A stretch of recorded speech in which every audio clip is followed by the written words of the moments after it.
creating meaningful learning experiences, what you consider to be your expertise. I wanted you to elaborate on that. What exactly does that mean to you? And how does an ID know that they've created something solid and meaningful? It's a really great question, and I think it's one that's hard to answer.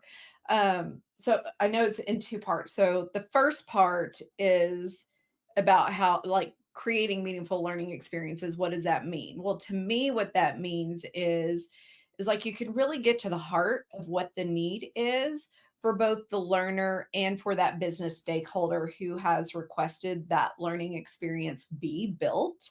So there's always like a little bit of a balance in taking care of the learner, but also taking care of what our internal stakeholder has asked for, whatever those Right. results are, what those behavior changes are. So it's really understanding what that is, finding that balance so that that learner feels like it's a valuable and meaningful experience to them.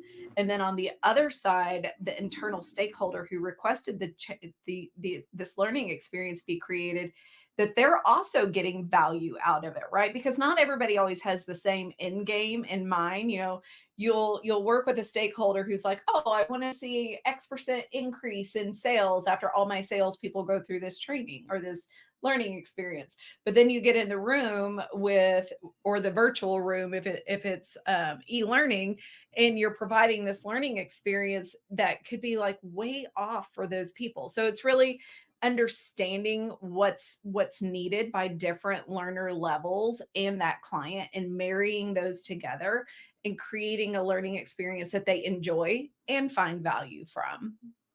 So Okay. that's how I would describe that. I love it.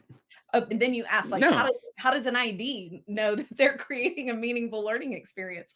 I feel like this is partly trial and error over the years. Like, I can't tell you how many times that I've like, I was real proud of myself after I created something. I was like, wow, this is going to be really good. And then it was just a flop.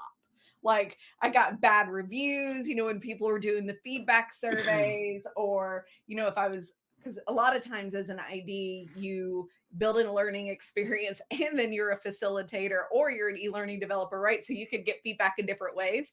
But I remember being in the front of the room and I was like, "Ooh, this really isn't going over very well." Like, it's like fingernails on the chalkboard. You're feeling that. So I would say that it's a little bit of just trial and error over the years. Like, you'll start to get a sense of like, oh, that resonates, that doesn't. These are the adjustments that I need to make. So I think that it's part results, it's part the feedback that you're getting from your learners, whether that's a survey or it's an end of course assessment that they're taking. Like, you just have to look at all the different variables and the inputs, and then from that, you can decide if that was a good learning experience.